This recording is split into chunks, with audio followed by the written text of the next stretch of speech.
Hello everybody, my name is Barry Johns. I'd like to welcome you back to another edition of Studio Talk. Today we're going to be doing some comparison of some very popular broadcast microphones. The Shure SM7B, the EV RE20, and the Sennheiser MKH416. Let's get to it.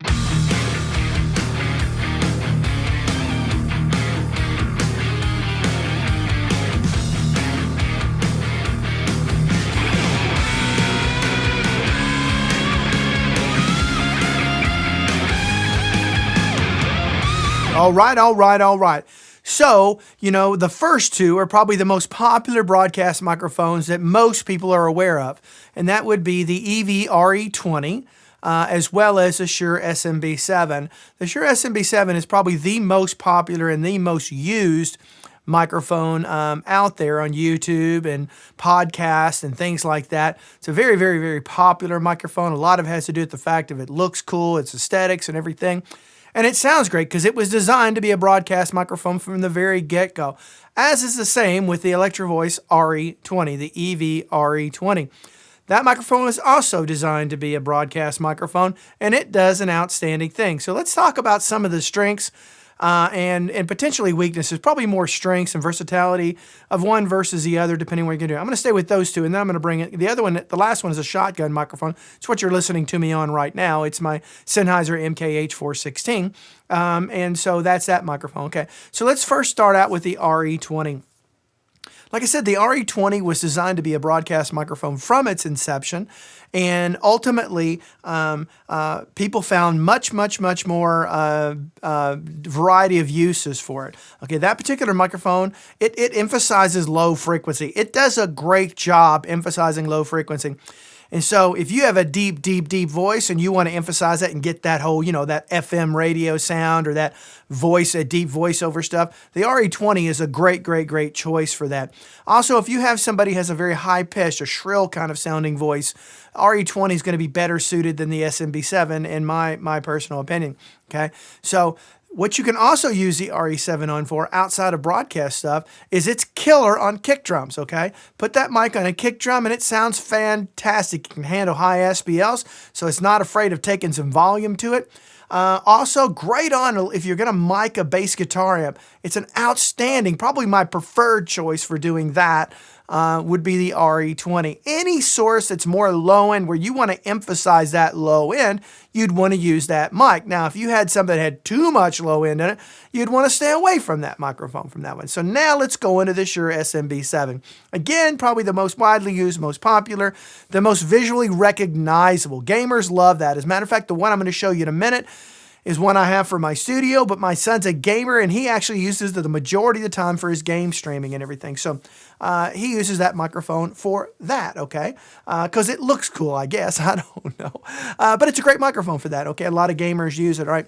So I don't know if this is actually true or not, but I heard this was true, and I've heard it many times, that Michael Jackson actually picked the SMB7 to record his vocals for one of his albums. And this is a guy who has access to any microphone on the planet, and he chose the SMB7, okay? So let's talk about the price point of both of these microphones, okay? They're both priced around the same.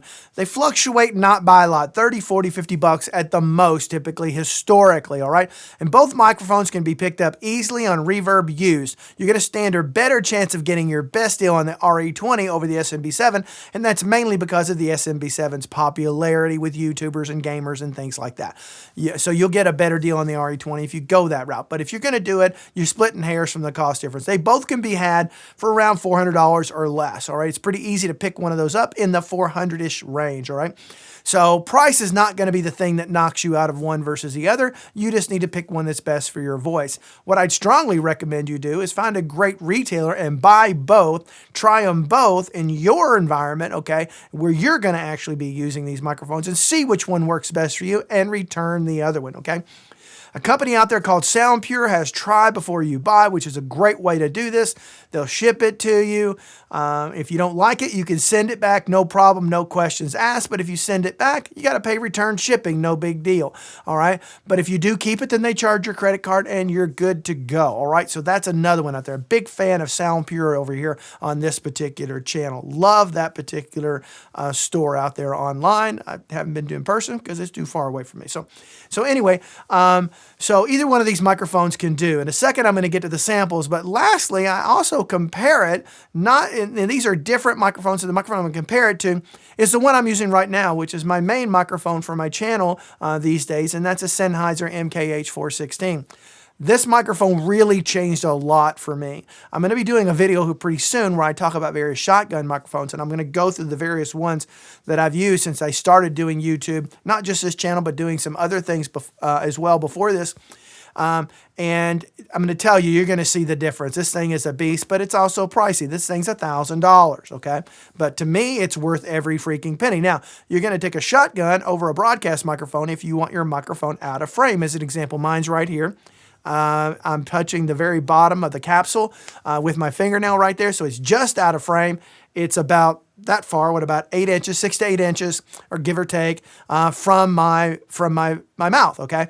And so that's what I use. It's actually coming down on a triad orbit system, coming down from my rigging upstairs, not upstairs, in the ceiling, and I can just bring it down and adjust it. And if I want to do a large diaphragm condenser, then I just take that up, the extension on that, and bring that up and put my large diaphragm condenser on that. And then I've got all that already rigged and I'm good to go and nothing's taking up floor space. Little side what do you call it, promo for Triad Orbit. Huge fan of that stuff. It's expensive, but if you require a lot of versatility and everything like that, to me, it's been worth it, okay? I love it. All right, so let's get on to the samples. Let's see what these things sound like. Okay. All right, so before we get onto the samples, I'm going to be reading text out of one of my favorite books that's related to what we do in the studio, and it's by one of my heroes. He since passed away about a year or two ago, and is a great loss. I think he was the greatest mix engineer to ever live as far as I'm concerned, and of course, I'm talking about the legendary Al Smith, okay?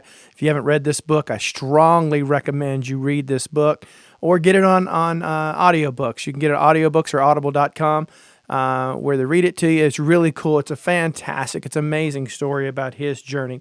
Okay, so first up, what we've got here is the EV, that stands for Electro-Voice, in case you don't know, but EV RE20. Now, this is a very, very, very popular broadcast microphone that's used by a lot. I would say it is used equally or maybe just a little bit less than the Shure SMB7, which we'll be pulling up to next, all right? And so I'm just going to pull out just any old page here and just start reading from it. Okay, here we go. Sometimes engineers will measure the distance between the drum overhead mics to ensure that they are equal distance from the snare drum so that the signal from the snare drum arrives at both at the same time. I don't do that, but we do use an electronic polarity checker during every setup, and of course, we also listen. Sometimes engineers will measure the distance between the drum overhead mic to ensure that they are equal distant from the snare drum so that the signal from the snare drum arrives at both at the same time. I don't do that, but we do use an electronic polarity checker during every setup, and of course, we also listen. Okay, so here I am with the Shure SMB7. Now, this is probably the most popular microphone used for podcasters and YouTubers and the like. I think you see this mic more than any other. It's also very, very popular in the gaming community when people are streaming. That's actually, of course, I've had this mic for a while, but my son uses it the majority of the time, my teenage son, for his streaming of his video stuff. So he likes that a lot. Now, one thing I'll tell you right out of the gate, between the Shure SMB7 and the RE20, I would say the RE20 acts, as it relates to what I'm going to talk about, the same as every other microphone. The Shure SMB7, it requires a lot of input gain. I had to crank the input gain up significantly to be able to get to my input to match roughly what I was getting with the RE20. So that is another thing. If you don't have an interface or recording device that has a strong trim on it where you can crank up that gain, you may have trouble with this microphone, which is why there's actually a company out there that makes something you put in between the mic and the interface to get it the proper gain without affecting any of the signal. And if you go that route, especially if you're doing just voiceover work with it, you may want to consider that. Okay, so let's get back to, again, we're talking about Al Smith here, the great Al Smith, and I'm going to read that same blurb from this one as well. Sometimes engineers will measure the distance between the drum overhead mics to ensure that they are equal distant from the snare drum so that the signal from the snare drum arrives at both at the same time. I don't do that, but we do use an electronic polarity checker every setup, and of course we also listen. Sometimes engineers will measure the distance between the drum overhead mics to ensure that they are equal distant from the snare drum so that the signal from the snare drum arrives at both at the same time. I don't do that, but we do use an electronic polarity checker during every setup, and of course we also listen. Okay, so now I'm back to using my regular shotgun microphone that I use for the majority of my videos, at least for the last 6 to 8 months. Really the majority of them, okay? To give you some idea, it's right here. I'm basically, the top of my fingernail is right at the capsule to the shotgun microphone, to give you an idea of proximity. And it is that distance between my thumb and my pinky. So it's that far away, all right? So I had to look over my monitor to get an idea. I'm actually going to go ahead and give you some idea to compare this against when you're comparing some of those broadcast microphones compared to a shotgun. And I'm going to read that same thing again. Are you ready? Here we go. Sometimes engineers will measure the distance between the drum overhead mics to ensure that they are equal distant from the snare drum so that the signal from the snare drum arrives at both at the same time. I don't do that, but we do use an electronic polarity checker during every setup, and of course we also listen. Engineers will measure the distance between the drum overhead mic to ensure that they are equal distant from the snare drum so that the signal from the snare drum arrives at both at the same time. I don't do that, but what we do use is an electronic polarity checker during every setup, and of course, we also listen. So we're going to do some comparison and talk about this in a second. Let me get everything reset back up and let's get back to our normal look, okay? Okay, so I'm not going to give you my opinion on which one I think sounds better because that's kind of ridiculous, right? These microphones are going to react differently depending on your voice or the voice they're going to be used on.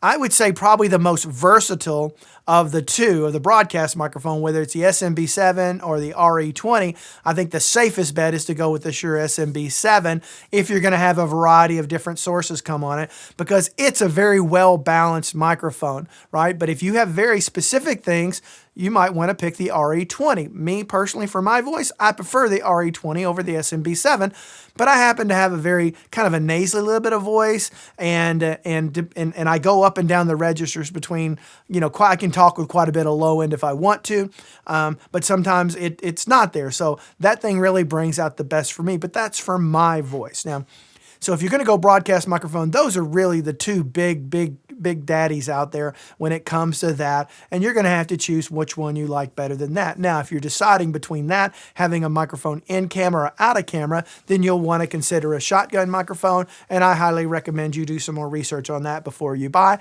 I can absolutely, without question, recommend the Sennheiser MKH416 because I love it and use it. But I know darn good and well there's a couple other ones out there that are just as good, if not better, but they're more expensive. Maybe I'll entertain one of those later on down the road. But for right now, this bad boy's getting the work done the way I need it done. Of course, you don't know what you're missing until it's gone.